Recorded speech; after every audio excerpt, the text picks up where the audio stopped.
Now that I finally have an orbit-capable rocket, it's time to give it a payload. That will be coming in the form of my version of the Explorer-1 satellite, out to collect some cosmic ray science. Also this episode, Evelyn Wolf completes the X-Planes program by flying faster than any Kerbal has flown before, even if she needed to pack a bit of extra fuel to get there. Let's get started.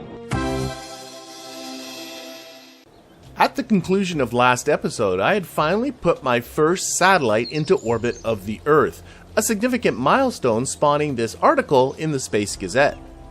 And it is surely only the beginning of space efforts. Historical information. The first satellite to orbit the Earth was Sputnik, launched by the USSR on the 4th of October 1957, so yeah, a little over a year off from that. Not terrible given my start. We're catching up. It broadcast a steady radio beep as it orbited before its batteries ran out. It stayed up for 2 months before drag from the little atmosphere there was up there deorbited it. This startled the US and started the space race.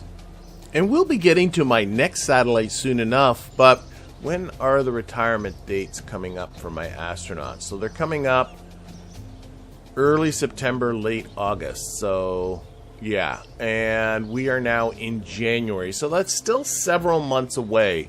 But I definitely want to finish off X-Planes before that, and then I can concentrate just on satellites and stuff.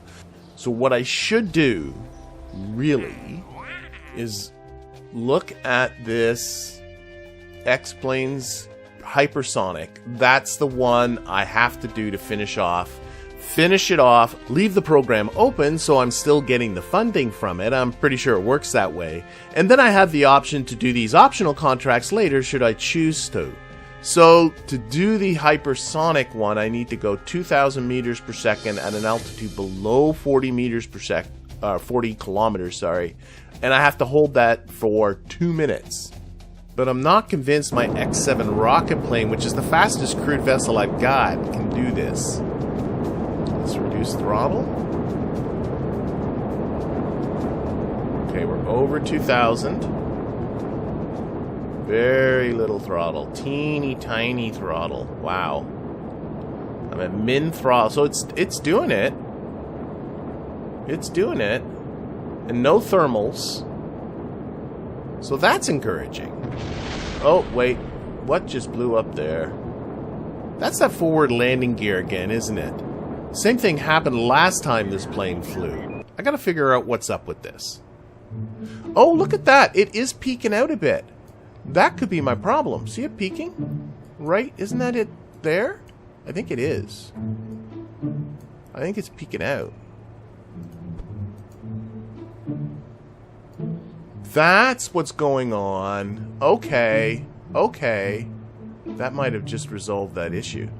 But even with that resolved, this plane simply didn't have enough fuel to get to altitude and maintain speed for 2 minutes. So I ran a static fire test to see just how long will this engine run before I should start expecting a failure. The answer I found is much longer than I could possibly need, so I spent some time making an X-plane that was, to say the least, significantly bigger, but I soon found that this engine now didn't have the thrust to get to the necessary 2,000 meters per second. Now, perhaps the smarter way to go from here would be to finally abandon these straight wings and go with some sleeker, swept-back wings, which would be less draggy. But instead, I went with the more brute force approach by simply lengthening the old X7 and then adding even more fuel in the form of some drop tanks. These drop tanks I attached using the stock small hardpoint, though the decision to mount them under the wings had to be rethought. Whoa, that's scary. So bigger drop tanks for sure. Not only bigger drop tanks, but a smaller plane that would not need so much fuel holding speed at altitude. I should also point out that, although I do have other and lighter radial decouplers, only the hard points are capable of transferring fuel. What followed was a lot of iterating between the relative size of the plane's fuselage tank to the drop tanks. I also played with different cruising altitudes, but found an altitude below 35 kilometers resulted in significantly more drag, forcing me to increase throttle to maintain speed, thus consuming more fuel. Each iteration got me closer and closer to completing the necessary 2 minutes at speed, but I eventually realized I needed to save more weight, so I made the drop tanks into balloon tanks and replaced the fuselage tank with an isogrid tank. And after completely losing track of how many simulations I had done... 9, come on you stinker. 4... That's it. Okay. Holy moly, mother of Moses. Yeah, that ended up taking much more effort than I thought it would take. But this will be the plane you'll see attempting this contract outside of simulation mode later in this video. Now, at this point, one thing I had yet to dial in was the appropriate airdrop distance from the KSC, which resulted in this plane significantly overshooting the runway on this simulation.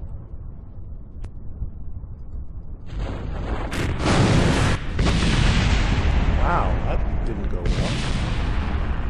Look at this. Video game physics can be a marvelous thing. Regardless, other than the addition of a new science experiment that I will talk about on mission day, this remained the final iteration of this plane, which I dubbed the X7A.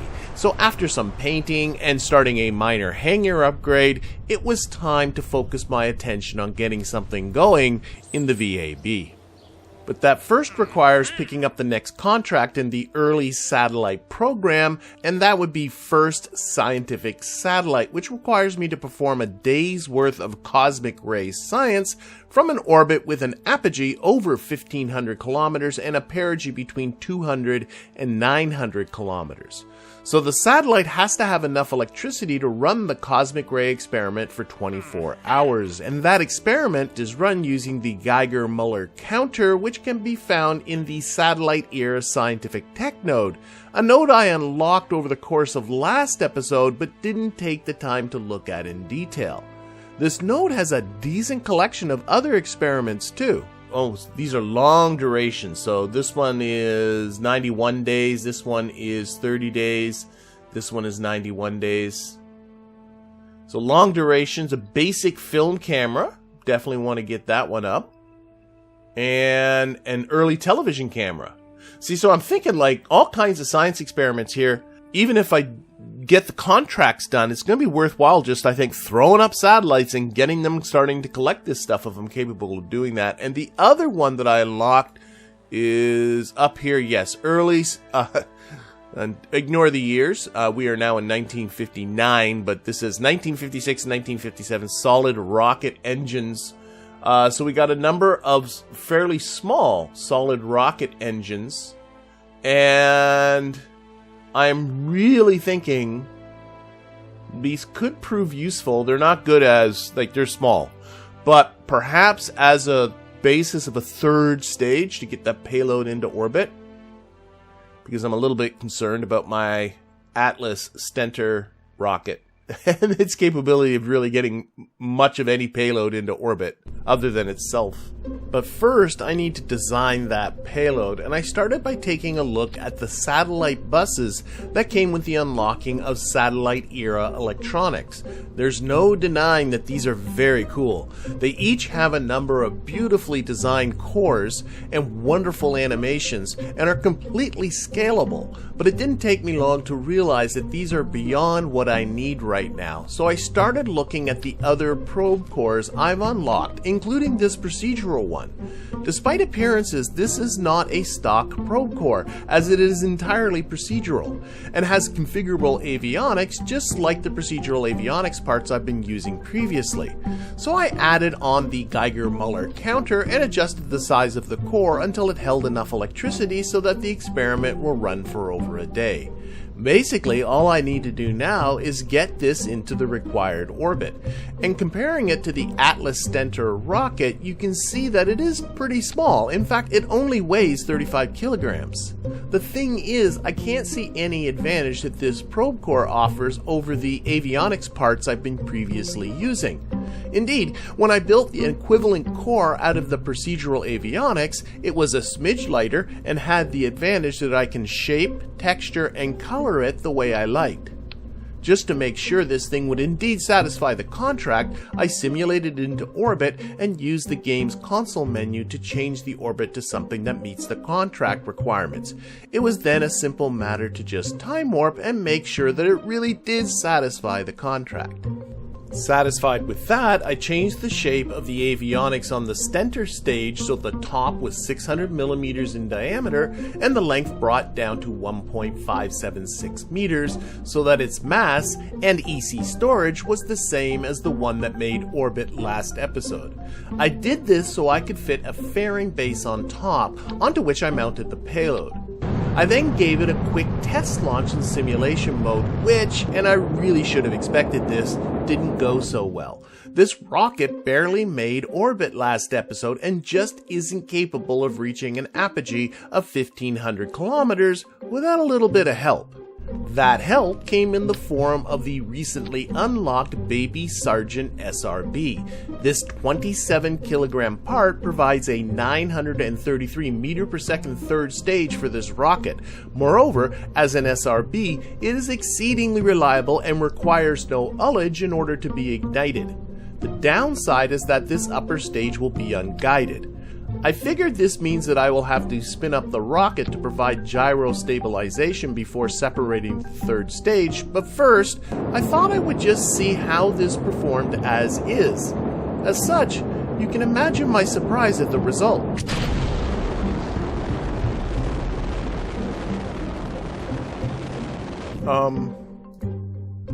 I just killed it. That's it? That's it?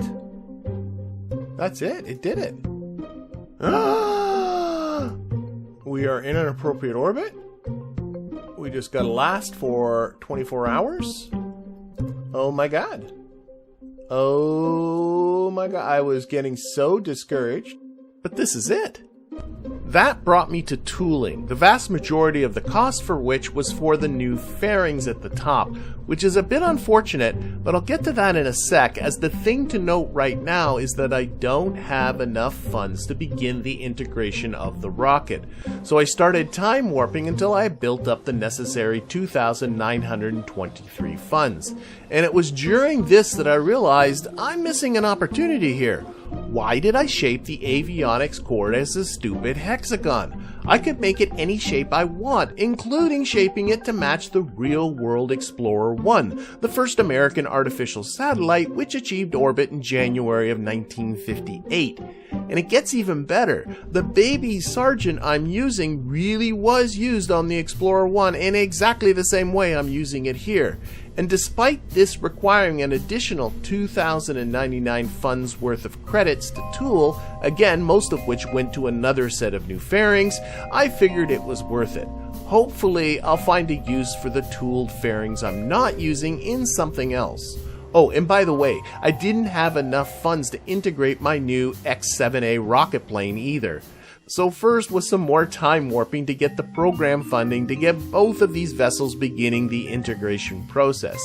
I then moved 60 of my 220 engineers over to the hangar to begin working on the X-7A and hired 40 new engineers from the 50 applicants I received after achieving orbit last episode. 10 went to the hangar and 30 to the launch complex, leaving me a remaining 10 applicants which I hired to the research team. On the way to integrating the new vessels, I unlocked the 1956-57 Orbital Rocketry Tech node. This, along with the 1958 Solid Rocket Engines node which soon followed, is a big one for getting things into orbit more easily, but that discussion is going to have to wait for a future episode because right now, the Explorer 1 Atlas Stentor rocket was ready for its inaugural launch. So I think we got not just the scientific satellite, but also this uncrewed altitude record of 2,000 kilometers. I'm pretty sure we're going to exceed that. But for now, yeah, it's time to run this thing and hope for the best. Let's cross our fingers. So run basic orbit. Go. And right here, I'm just going to pause for a moment to let you know that this doesn't go so well. And I'll give you a moment to see if you can spot why. There is something rather silly that I've overlooked. So let's unpause and see if you can spot my error.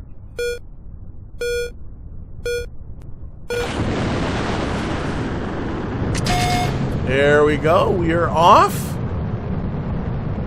Once again, we are flying up. We have cleared the pad. That's always exciting. So now what we got to do is make sure that this gets through the full set of the burn. Then we're on to our next stage.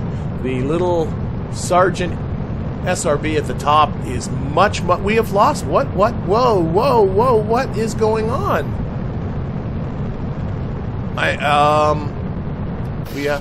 We got an engine failure. Okay, so one of the engines you can see. We got a port. Did you spot it? I was thrown by the one engine sputtering out, but that was only an after effect. The initial error is right here. I had forgotten to engage McJeb's autopilot, so the entire rocket became unguided shortly after leaving the pad. But don't you worry, another rocket is currently being integrated, and you can be assured that's not a mistake I will make again. Well, at least not right away. Anyway, you will be seeing my second attempt with the Explorer 1 in just a little bit, but not before Evelyn Wolf has a chance to take the new X-7A rocket plane out for a spin in an attempt to finish off the X-Planes program. We are doing the X-Planes Hypersonic contract. This is the contract that will finish off the X-Planes program, and it is to hold 2,000 meters per second at an altitude of less than 40 kilometers. And you got to hold it for 2 minutes. And oh my gosh, is this trickier than I thought it was going to be. So we have set our altitude to 35 kilometers, at which point we're going to level off. And I am not going to engage the speed control. I need to do that manually. I found that if I engage the speed control, even when I get myself to altitude, that the speed controller, even with the PID on and stuff, will start turning off and on the throttle because it needs to bring the throttle really down, really low. And there's only a handful of ignitions on this engine. It'll burn through them really quickly. It doesn't work. We do have a little bit of science. We do have the hypersonic flight. That requires you to get up to a speed of 1,500 meters per second. And the longer you can hold it, the better. We should get a few of these 22 science that are available, and maybe, depending on costs and stuff like that, might be a good reason for me to keep flying this thing, just to keep collecting this hypersonic flight science. But anyway, we are at now 24 kilometers, and we have just lost those tanks. That was a smart part that handled that, of course. And now we're onto this central tank, which of course stayed full through all of that. I'm going to put on my cap locks because that's going to give me fine control of the throttle. I am definitely going to need it. We are now at 31 kilometers. We should be starting to notice this thing leveling off. We are over, almost at 1,100 meters per second for fuel, or for speed. There goes 1,100 meters per second. We are starting to level off a little bit. Now we're going to really pick up speed. I'm going to say kilometers per second. Let's switch to that. It sounds faster. 1.4. We're at 1.5. Our science will kick on over here. 1.5. Hypersonic science is now being collected. 1.6 kilometers per second. 1.8. 1.9. And 2. Okay, gonna starting to reduce throttle here. Don't want to go too much above. And it's very fine throttle control. Ooh, that's really nice there. Just holding it at 110. Might drop it a little bit. Now we're just going to cruise along like that. And again, we got to do it for 2 minutes. Just reduce a little bit. I don't want to actually turn the engine off. It will reignite. It's got a few reignitions. But if I put on this speed control right now, it'll turn off, turn on, turn off, turn on, and just use up all its ignitions. Every time it drops below 205, I will increase the throttle a little bit. And I'll bring it back down a little bit. Little touches, that's about it. Oh, there goes our fuel warning. Fuel warning light is on. And I am just 100% just looking at this. Looking at our speed. We are just around a minute still to go. 7 seconds. And there we go. We got it. Now all we got left to do is to go on to the runway. I'm going to run this dry just to get as much as I can out of the science. That is it. So we'll cut throttle there. We're going to set our altitude here to 300 meters and start coming down. No RCS on this puppy, so we're just going to have to glide down. It's going to take a little bit. And what's our angle to the runway? It's 10 degrees and climbing. Let's set this to 15. It's going to take us a bit just to even pitch down. We can take the cap lock off. Hopefully that will help. Oh, and we can now lock it to the waypoint now that I don't have to worry about fuel consumption anymore. And so now what I want to do is watch this angle to the runway in this max climb angle. Now it's having trouble pitching down because it's flaps. We need to really slow down here before we get too low. Actually, let's hold it at 25 here.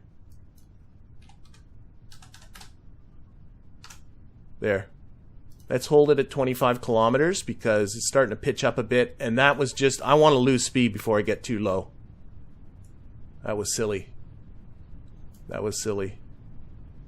Let's get that speed. I don't want to come down at more than a kilometer per second into the lower part of the atmosphere. Okay, we're slowing down a lot now. That is what I want to see. That is what I really want to see. Okay, I think I'm safe putting this back at 300. Start pitching down. Our angle to the runway is 13 degrees, so I like this 15. I think that's good. Now we're feeling more comfortable. Now we're feeling more comfortable. We've got all kinds of messages here. I think these are from when I was doing crude speed record of 2,000 meters per second. Oh, okay. That's cool.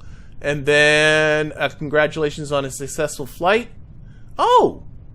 It already gave me the land splash anywhere business? Oh, that's unfortunate. I think it's already saying the contract's... It is saying the contract's complete. We have achieved the objective set forth in X-Plane Research Program. It can now be completed in the... Oh my gosh. This contract just went complete. I don't know about you, but I might just... Well, we'll see if I successfully... Whoa.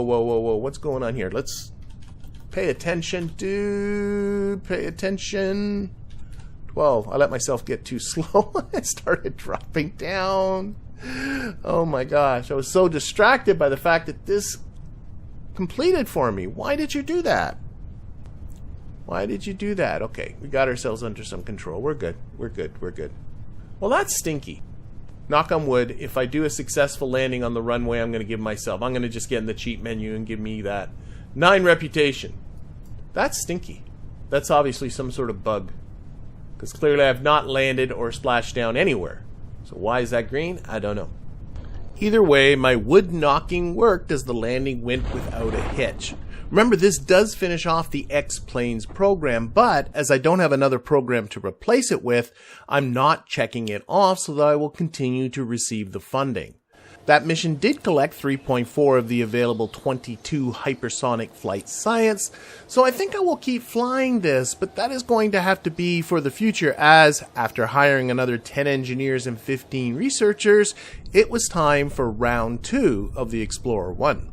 So what we have here is to run our experiment. I'll show you our experiment here. It is this cosmic ray science experiment. It is currently in an invalid situation. It needs to be in orbit. In fact, it needs to be in an orbit with a minimum eccentricity to it as well. So it's not going to run yet, but it will run a little bit later, hopefully. We need to have a minimum apogee of 1,500 kilometers, and I got this set for 1,550 kilometers. And we have to have a perigee between 200 and 900 kilometers, and I got this set for 250 kilometers. kilometers. And under our options here, the auto stage is on. We're supporting the hot staging because this is hot stage there. Force roll is on, and we will make sure, because I am pretty confident last time I forgot to engage the autopilot. I think that was actually what was going wrong. The rocket was fine. It was the operator error. It was the operator that clearly was at fault. But we're going to run our basic orbit program. We're going to cross our fingers and hope that everything goes well. Alright, we have cleared the pad once again. And as this is the second flight of this booster, those engines are now more reliable. At launch, they each had an ignition chance of 78.74%, up from the previous 75%, bringing the chance of both of them igniting up to a whopping 62%. Woo! Anyway, we are off. And our little Explorer satellite, there it is, like right at the top there, our single little tiny guy right there on its little baby Sergeant SRB. It is very tiny compared to the whole rest of this rocket. This rocket doesn't do much more than get itself into orbit. I really do need to start working on getting something that is definitely a more capable lifter than this. Okay, there it goes. It is now pitching over hard, as it is wont to do.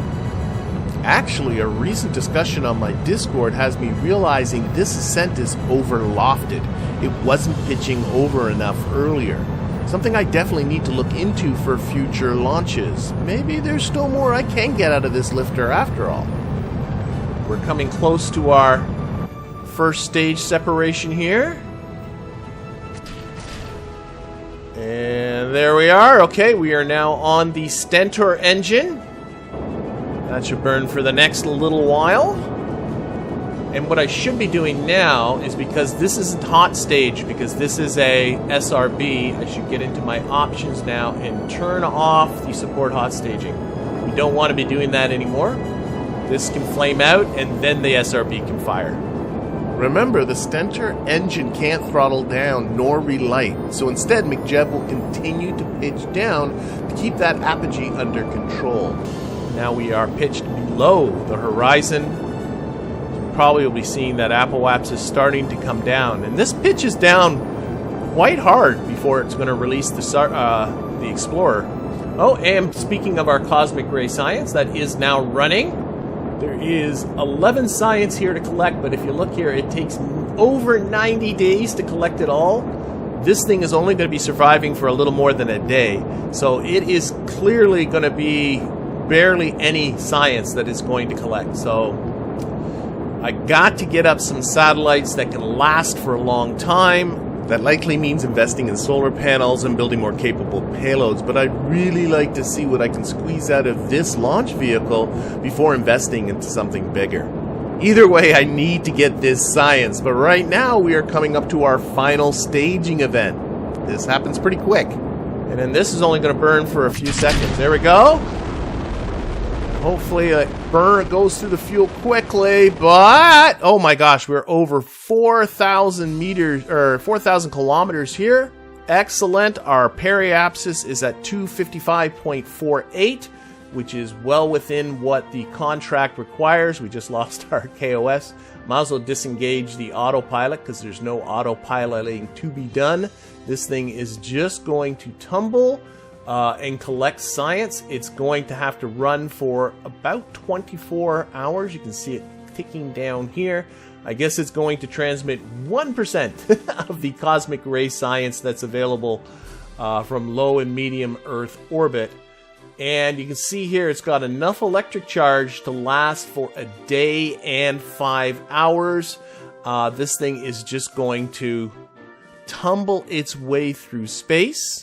We did come pretty close to that 9,000 meters per second, but not quite there. We'll definitely be topping 2,000 kilometers in altitude, but it's going to take a little bit to get there, which I think leaves this as a pretty good spot to conclude the episode. In the meantime, I hope you've enjoyed the series thus far, and I thank you for watching.